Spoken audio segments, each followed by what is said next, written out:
The Tomb.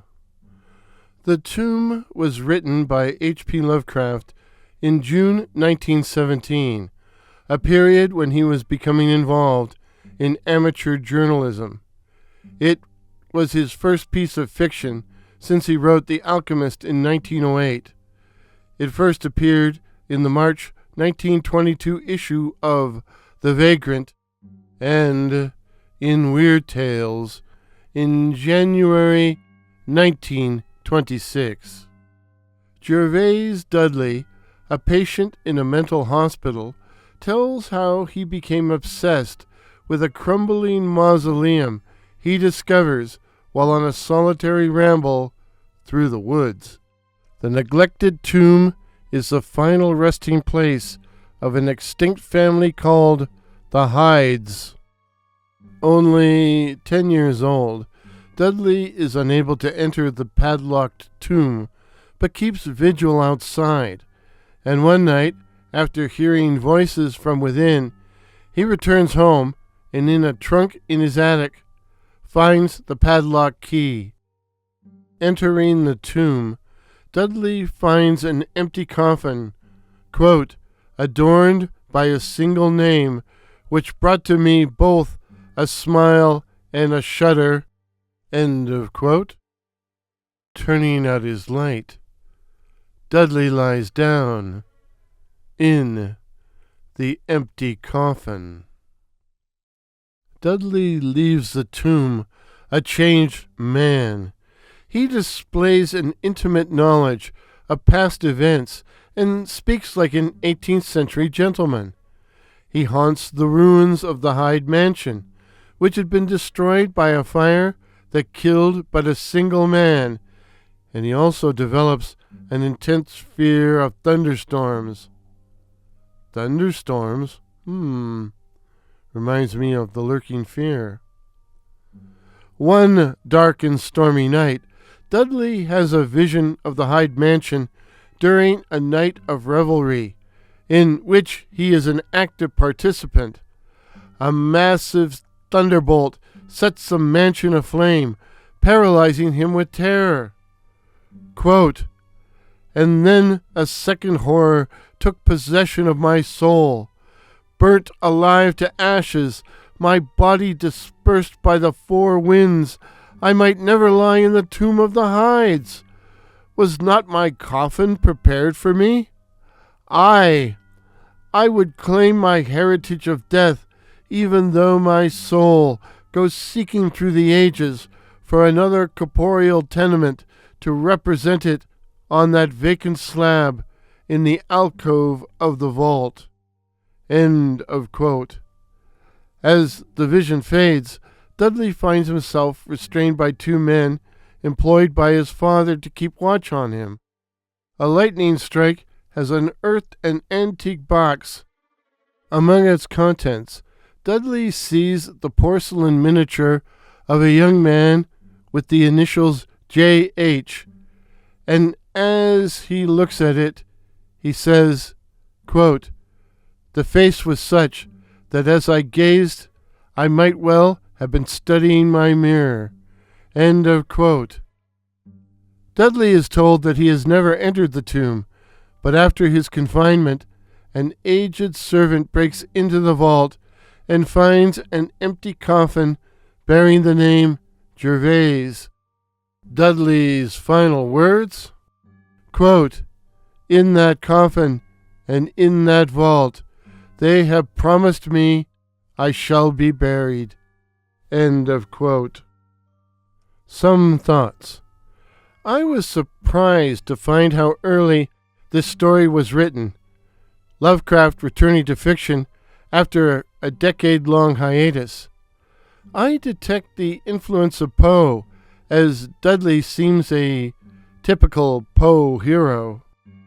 Quote, from earliest childhood, I have been a dreamer and a visionary. I have dwelt ever in realms apart from the visible world, spending my youth and adolescence in ancient and little-known books. End of quote. And that sounds like a Poe character to me. The entry for the tomb in an H.P. Lovecraft encyclopedia features a comment by William Fulwiller suggesting the name Hyde is a reference to Stevenson's The Strange Case of Dr. Jekyll and Mr. Hyde. Both stories involve doubles. Doubles, not devils, doubles. Jekyll and Hyde, and Gervase Hyde and Gervase Dudley. So, is this a case of madness or possession? Was Gervase Hyde killed in the fire, and did his, quote, soul go seeking through the ages for another corporeal tenement to represent it on that vacant slab in the alcove of the vault? End of quote. Well, what do you think? To me, this yarn is a precursor to a more famous Lovecraft story involving both a double and possession, the case of Charles Dexter Ward.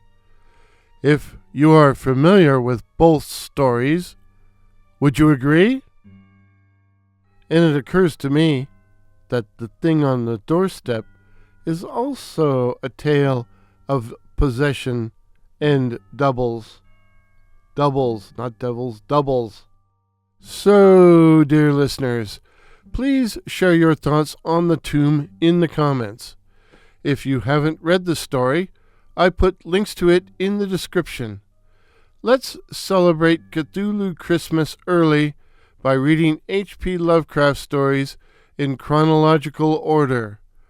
Our next story will be Dagon. Dagon. Links to it in the description as well. And till midnight, Cthulhu Fatagan. Cthulhu Fatagan.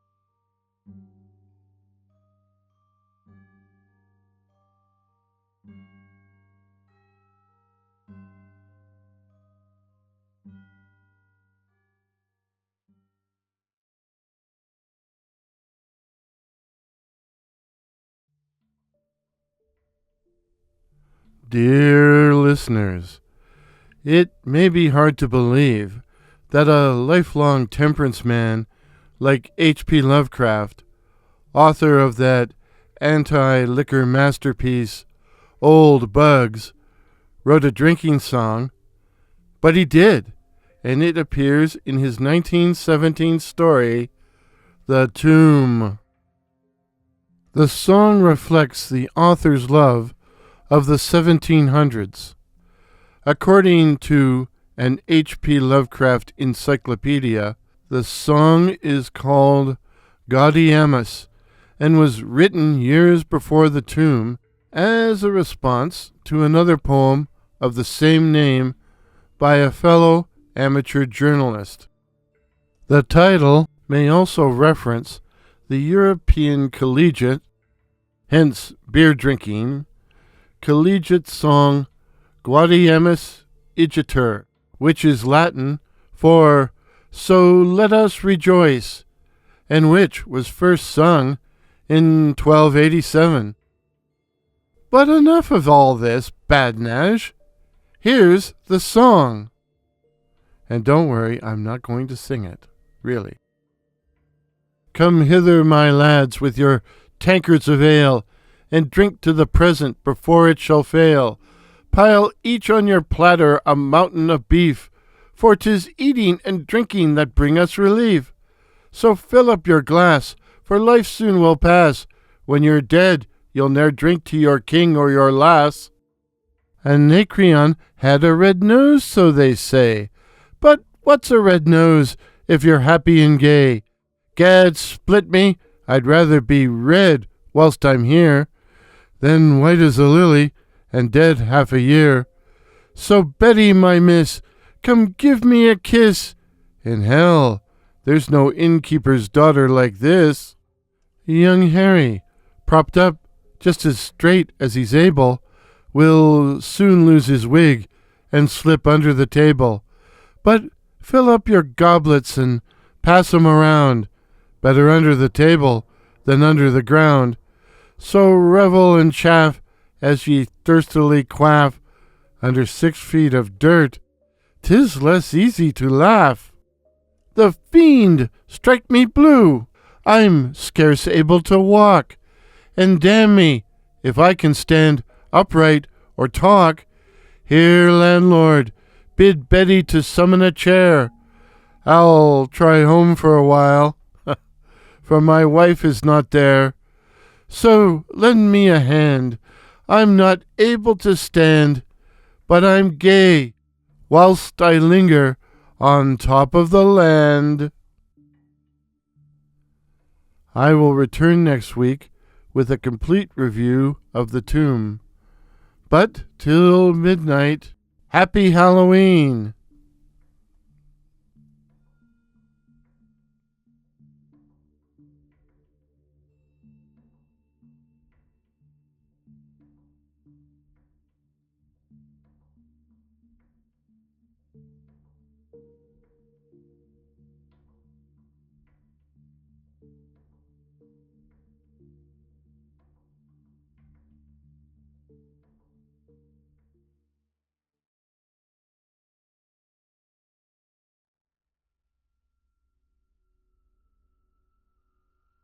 Dagon.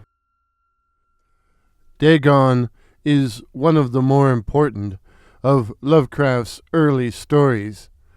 Written in July 1917, it was first published in the November 1919 issue of The Vagrant and in Weird Tales in both October 1923 and January 1936. In fact, the October 1923 appearance of Dagon was Lovecraft's Weird Tales debut. During the Great War, as in World War I, the narrator escapes from a German sea raider. Adrift in an open boat, he awakes to find himself stranded in a hellish expanse of black mud, mire, and slime, which stretches as far as the eye can see. An underwater earthquake has brought the bottom of the ocean to the surface. The castaway sets out to find the ocean and possible rescue, and determines to climb a hummock he can see in the distance, even though it takes him several days to reach it. When he climbs it, he sees below him a vast pit or canyon, and, being a Lovecraft hero, he climbs down into it. What is it with Lovecraft heroes and this urge to explore underground? At the bottom, he finds a cyclopean monolith. A cyclopean monolith covered with hieroglyphics and an array of shocking bas-reliefs that depict the activities of, quote, a sort of man living underneath the sea. A partial quote from the text. Quote, of their faces and forms I dare not speak in detail. They were human in general outline, despite webbed hands and feet, shockingly wide and flabby lips, glassy, bulging eyes, and other features less pleasant to recall. End of quote. And shades of the inhabitants of Innsmouth. But that's not the worst of it. Again, from the text. Then suddenly I saw it, with only a slight churning to mark its rise to the surface. The thing slid into view above the dark waters. Vast, Polyphemus-like and loathsome, it darted like a stupendous monster of nightmares to the monolith, about which it flung its gigantic scaly arms, while it bowed its hideous head and gave vent to certain measured sounds. I think I went mad then. Yes, he did. Go mad, that is. The hero flees, is rescued, becomes a morphine addict to cloud his frightened memories, and in the end, fearing the thing is about to get him, he throws himself out a high window. What an uplifting ending. According to an H.P. Lovecraft encyclopedia, the story came to Lovecraft in a dream and may have been inspired by Irvin S. Cobb's Fishhead. Fishhead, a yarn Lovecraft greatly admired.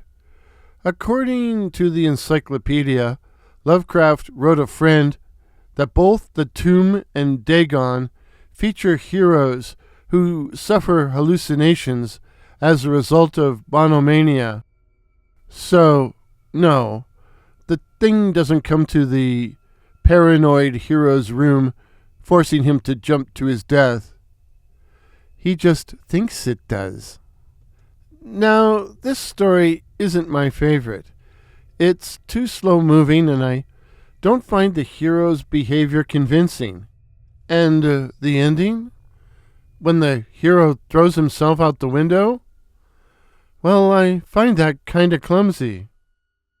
But in spite of my personal reservations, this is an important early story, since in the descriptions of the monolith, the bas-reliefs, and the thing, we see the beginnings of concepts which Lovecraft will develop as the Innsmouth people and Cthulhu.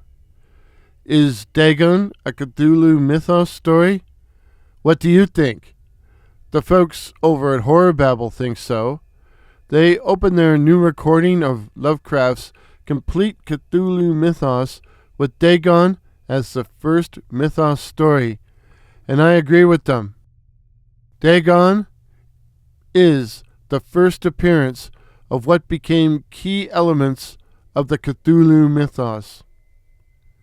And you know, I still like Horror Babble, even though they go around telling everybody I'm dead. You fools! Warren is alive. So, dear listeners, please share your thoughts on Dagon in the comments. Is it a Cthulhu Mythos story? If you haven't read the story, I put links to it in the description. Let's celebrate Cthulhu Christmas early by reading Lovecraft stories in chronological order. Our next story will be Polaris. Links in description as well. My rating of Dagon, 3.5 fish heads out of 5. And till midnight, Cthulhu Fatagan! Cthulhu Fatagan!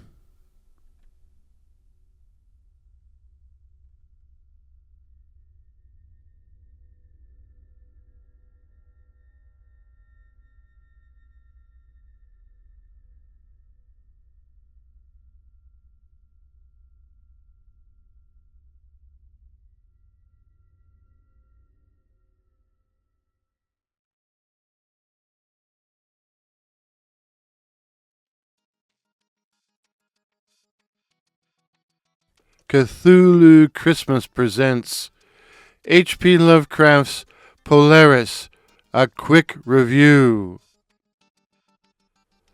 Polaris was written during the spring/summer of 1918 and first appeared in the December 1920 edition of The Philosopher, an amateur publication. It did not appear in Weird Tales until December 1937, several months after Lovecraft's death. In a dream, the unnamed hero sees a marvelous city in the land of Lomar, a city under threat by hideous invaders.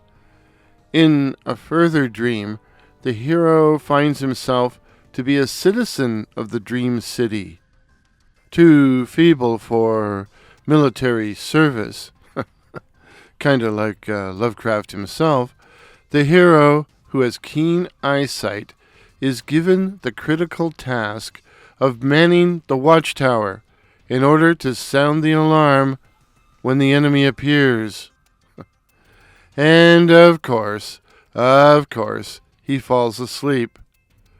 When he wakes up, he finds himself in a strange room, and convinced he is caught in a dream, tries desperately to wake up. The villain of the piece is the pole star, Polaris, who winks and blinks at the hero until it puts him to sleep.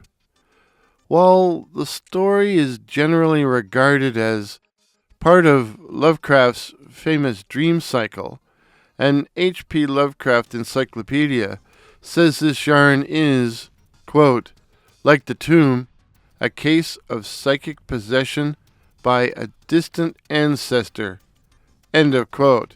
The key is the poem, which puts the hero to sleep. Slumber watcher, till the spheres, 26,000 years, have revolved, and I return to the spot where now I burn.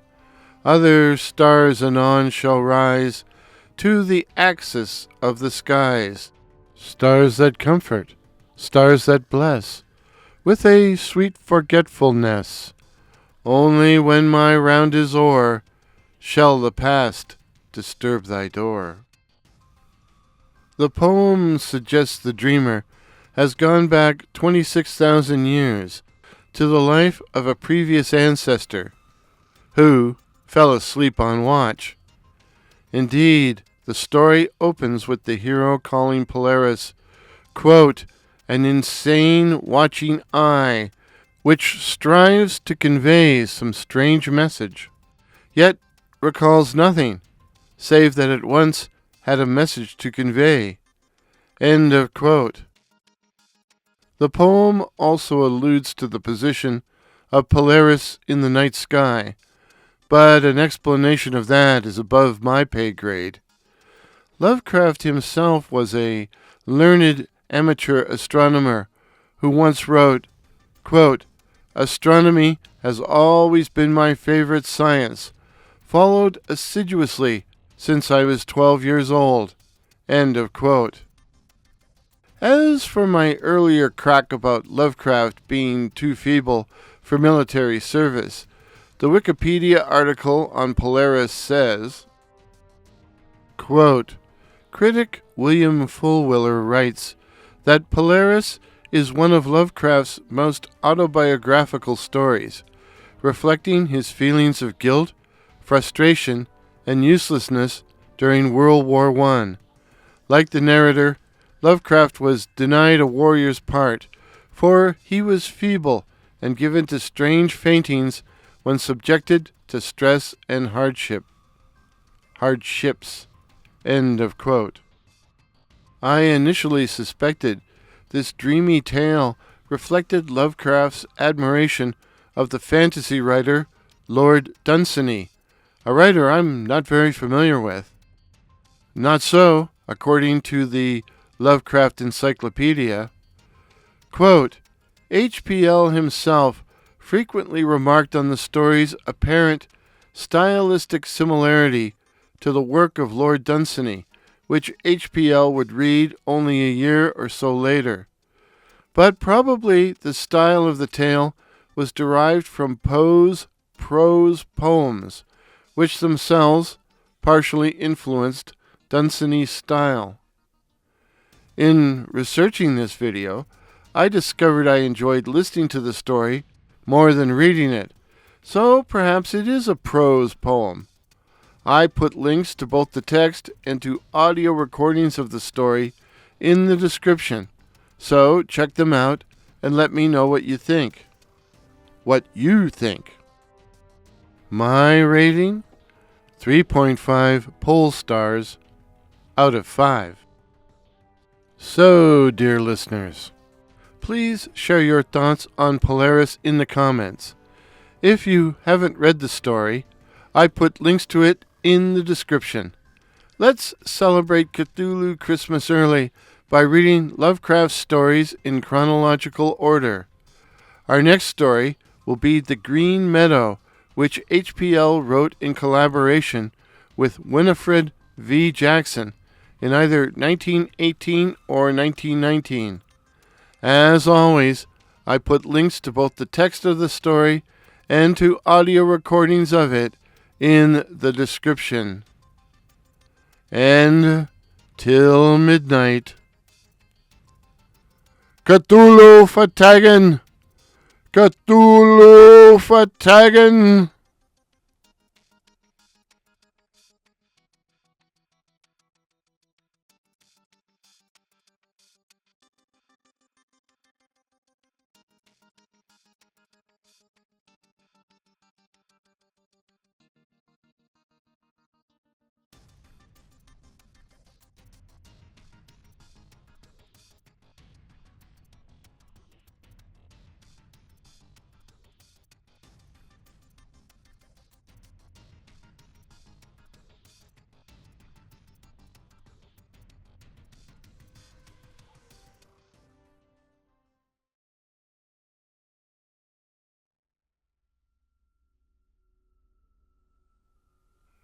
Cthulhu Christmas presents The Green Meadow.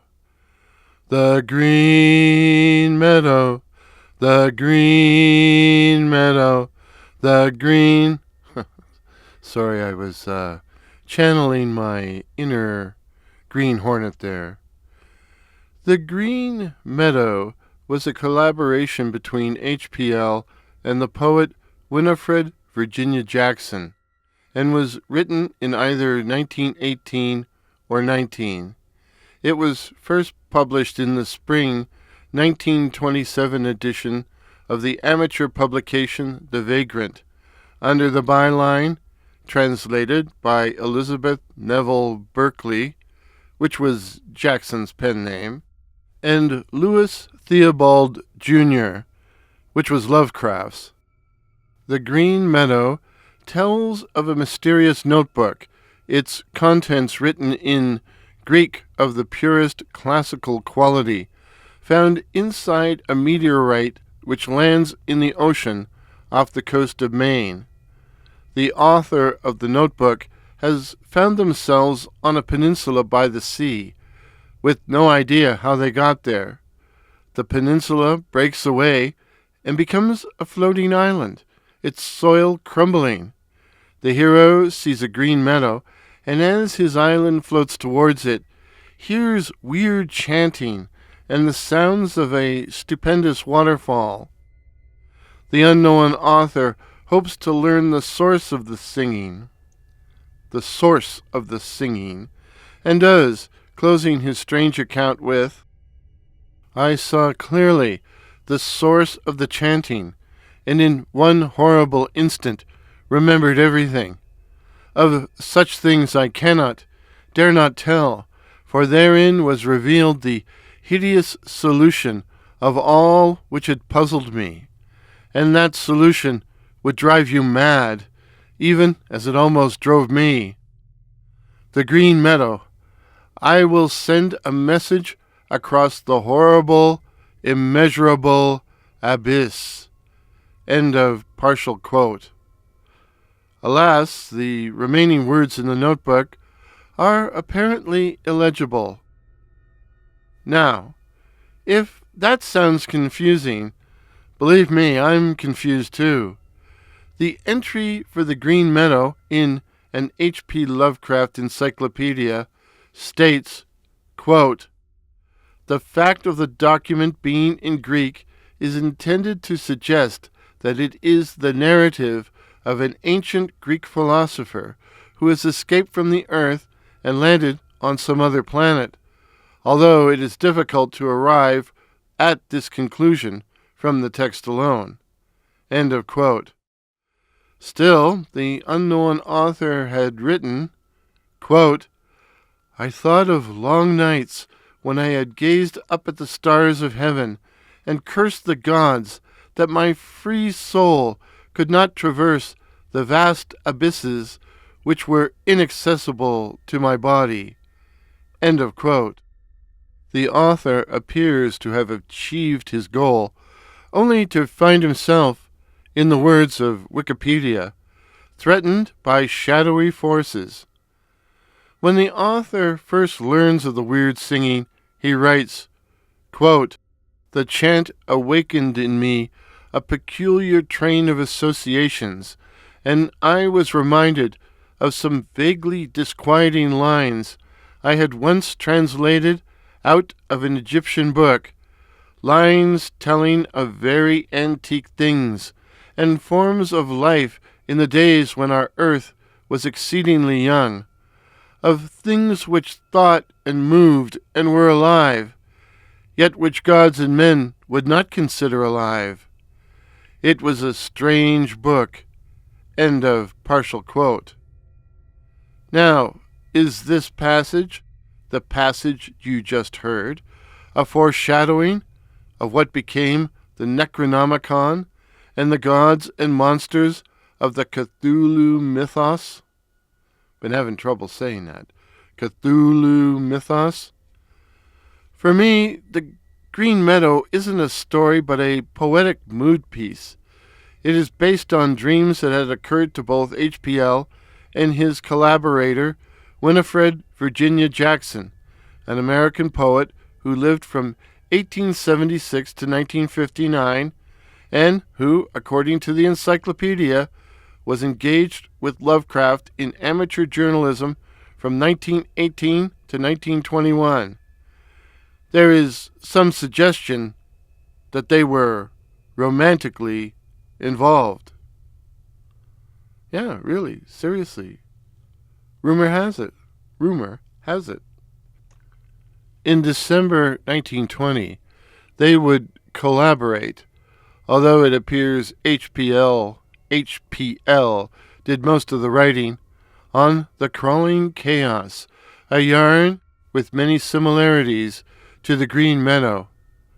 Among the references listed in the H.P. Lovecraft Encyclopedia, there is an entry for an article written by Stefan, and Stefan, I am not even going to attempt to pronounce your last name, an article written by Stefan entitled The Green Meadow and the Willows, Lovecraft, Blackwood, and a Peculiar Coincidence. The Willows referred to is a story by the British ghost story writer Algernon Blackwood, which concerns two men trapped on A, a crumbling island, in B, the middle of the raging Danube River, and C, menaced by psychic forces.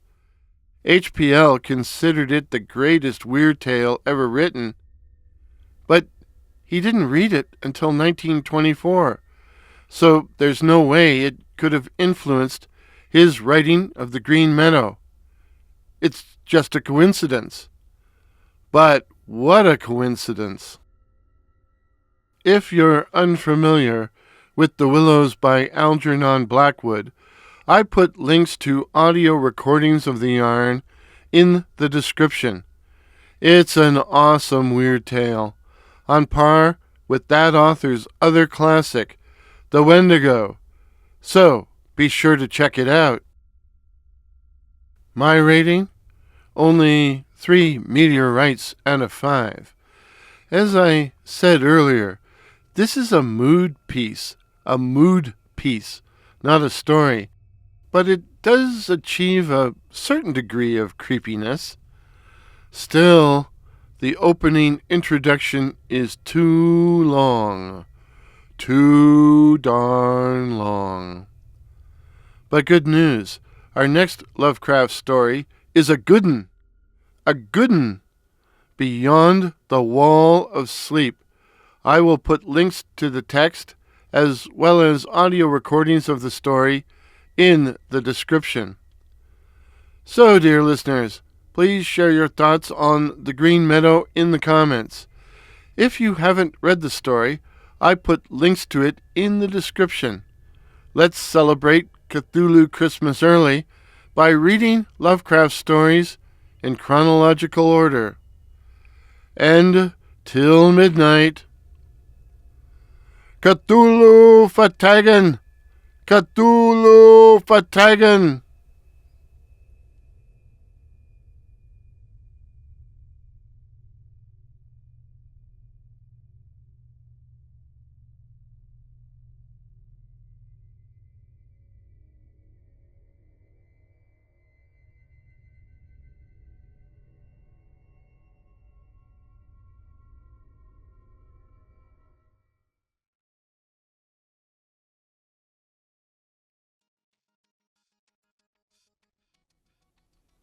Cthulhu Christmas presents H.P. Lovecraft's Beyond the Wall of Sleep. A quick review. Beyond the Wall of Sleep was written in the spring of 1919. It first appeared in the October 1919 edition of Pine Cones, an amateur journal, and later in the October 1934 edition of Fantasy Fan. It did not appear in Weird Tales until March 1938, a year after Lovecraft's death. The unnamed hero of the story was an intern at a state psychopathic hospital. In the winter of 1900 to 1901, he encounters Joe Slater, or Slater, a degenerate Catskill decadent, judged insane after brutally murdering another rustic. Slater, who presents an, quote, absurd appearance of harmless stupidity, had, quote, always been considered strange in the eyes of his primitive associates on account of his wild talk and, in the words of an H.P. Lovecraft encyclopedia, quote, strange cosmic visions. 3 days after his arrival at the asylum, the previously docile Slater has a violent attack, is restrained by 4 orderlies, and put in a straitjacket. As part of the attack, Slater delivers a 15-minute rant in his debased patois, quote, debased patois, in which he describes, according to the Wikipedia article on the story, quote, green edifices of light, oceans of space, strange music in shadowy mountains and valleys. But most of all did he dwell upon some mysterious, blazing entity that shook and laughed and mocked at him. This vast, vague personality seemed to have done him a terrible wrong, and to kill it in revenge was his paramount desire. In order to reach it, he would soar through emptiness, burning every obstacle that stood in his way. End of quote.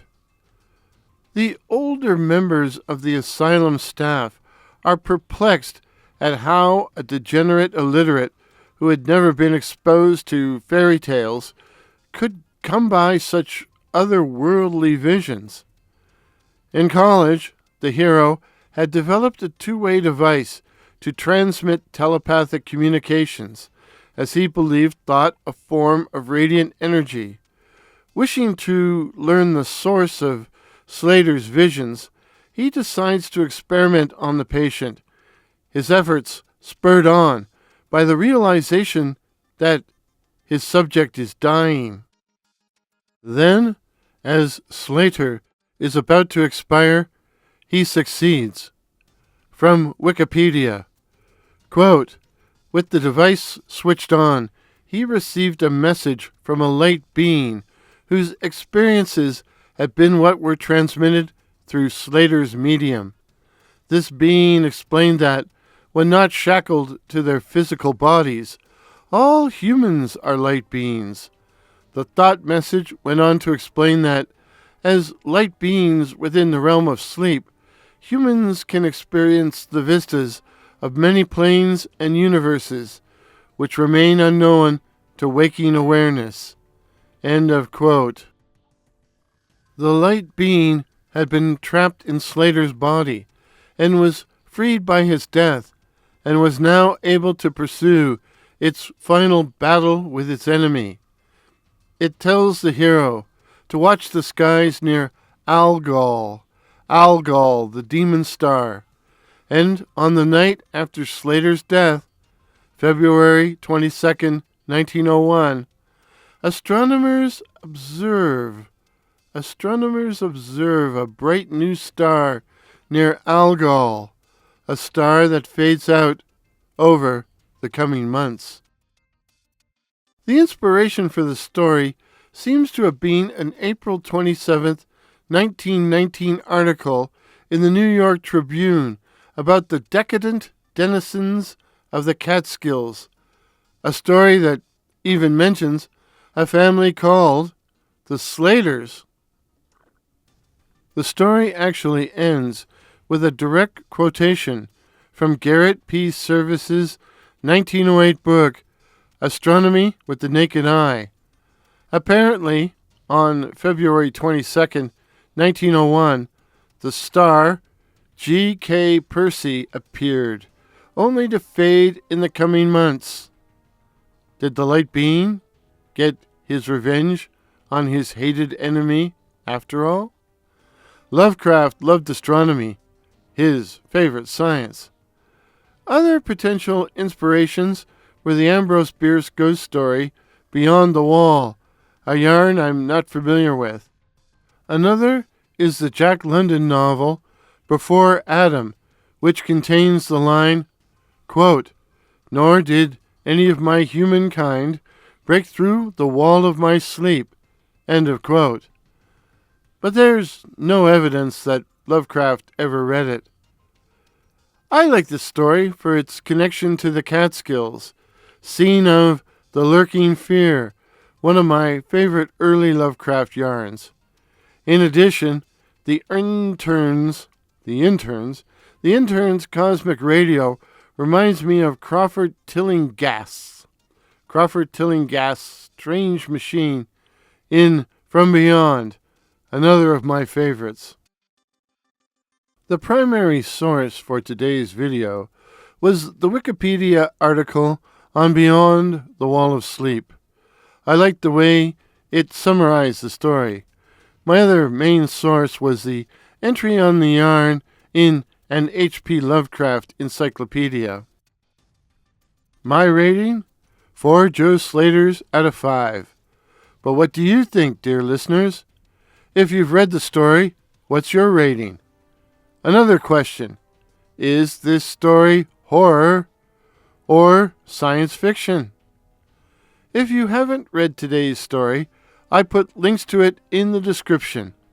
Let's celebrate Cthulhu Christmas early by reading Lovecraft stories in chronological order. And till midnight, Cthulhu Fatagan! Cthulhu Fatagan!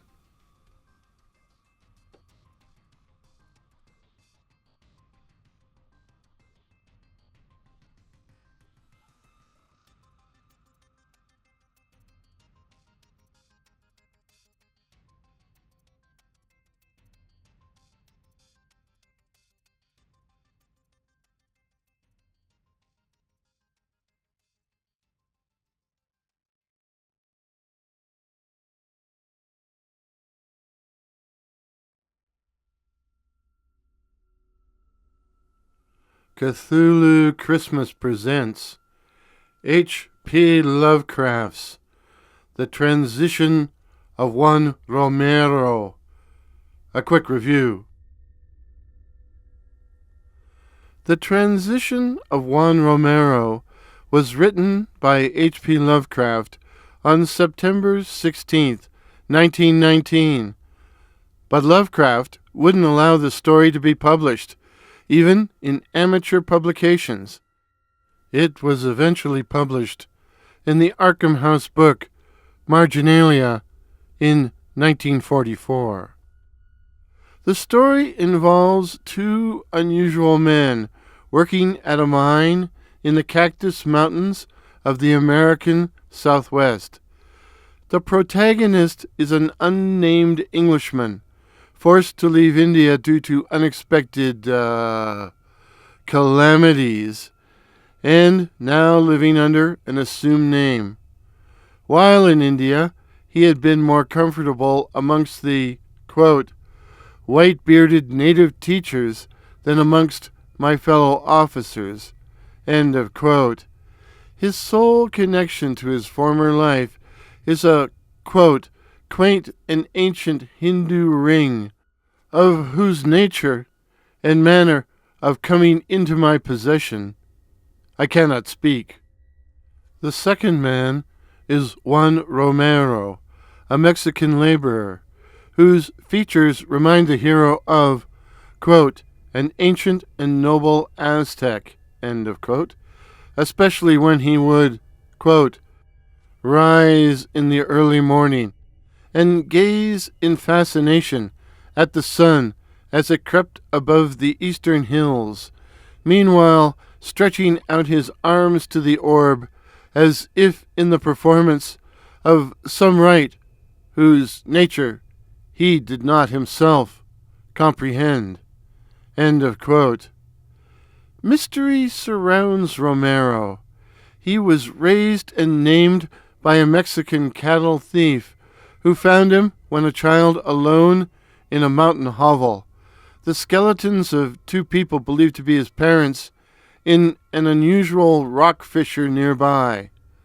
An unusual rock fissure, which was later destroyed, along with the hovel, by an avalanche. Romero is fascinated by the hero's ring and becomes attached to the Englishman, serving him as a virtual, servant. Then, on October 18th, 1894, an exploratory mining blast reveals an, quote, abyss so monstrous that no handy line might fathom it, nor any lamp illuminate it. It's a real bottomless pit, kind of like my stomach. Afterwards, quote, the pale-faced workmen apprised the superintendent of their refusal to revisit the chasm, or indeed to work further in the mine until it might be sealed. Something beyond their experience was evidently confronting them, for so far as they could ascertain, the void below was infinite. The night shift did not go on that evening. End of partial quote. Neither the hero nor Romero were involved in the dynamiting. That night, their sleep is disturbed by a coyote howling, a dog barking, and the approach of a gathering storm. The hero is woken up by Romero, who asks him if he can hear that throb down in the ground. Throb down in the ground. Of course he can. And so, this being a Lovecraft yarn, both men, quote, without apparent volition, enter the mine to discover the source of the sound. Why are Lovecraftian heroes so obsessed with going underground? Think of all the Lovecraft stories set in caves and exploring catacombs. It's an obsession with them, underneath the earth, like they're moles or something. They descend the mine, drawn by the sounds of rhythmic chanting and drumming, and guided by the glowing light cast by the hero's ring. Romero suddenly breaks into a run, shrieking in a strange language and calling the name of an Aztec god I'm not even going to try to pronounce. And in the end, Romero is swallowed up by the abyss. when the hero arrives. Quote, advancing, I peered over the edge of that chasm, which no line could fathom, and which was now a pandemonium of flickering flame and hideous uproar. At first I beheld nothing but a blur of luminosity, but then shapes, all infinitely distant, began to detach themselves from the confusion, and I saw... Was it Juan Romero? But God, I dare not tell you what I saw. The hero swoons. Of course he does. He's a Lovecraftian hero. They're fainting all the time. Waking up in the bunkhouse. Romero's corpse is being examined on a nearby table, but there is no obvious cause of death. Neither Romero nor the hero were seen leaving the bunkhouse, while a massive cave-in had covered up the abyss. And to add insult to injury, the hero's ring had vanished and is never found. He doubts the ring, quote, was stolen by mortal hands, for many strange things were taught me in India, end of quote. Sometimes the hero thinks his experience was but a dream. Quote, but sometimes in the autumn, about 2 a.m, when winds and animals howl dismally, there comes from below a damnable suggestion of rhythmic throbbing, and I feel that the transition of Juan Romero was a terrible one indeed. End of partial quote. What was the nature of Romero's transition? Was Romero a sacrifice to the Aztec god whose name he shrieked? Personally, I don't understand why Lovecraft turned his back on this story. To me, it's on par with a lot of his early yarns. And I liked his description of the rising storm the night Romero suffers his transition. Wikipedia states, quote, the story was a private, illustrative exercise meant only for the eyes of his, HBL, his small circle of correspondence. Written in less than a day, it was meant to quickly demonstrate what might be done with a desert setting that had been used in what Lovecraft called a dull yarn of a story, now lost, by Phil Mack, who was apparently Professor Philip Bayode MacDonald. Bayode? Philip Bayode MacDonald. Whoever he was. Along with Wikipedia, my other source was an H.P. Lovecraft encyclopedia. My rating? 3.5 Hindu rings out of 5. But what do you think, dear listeners? Please share your thoughts in the comments below.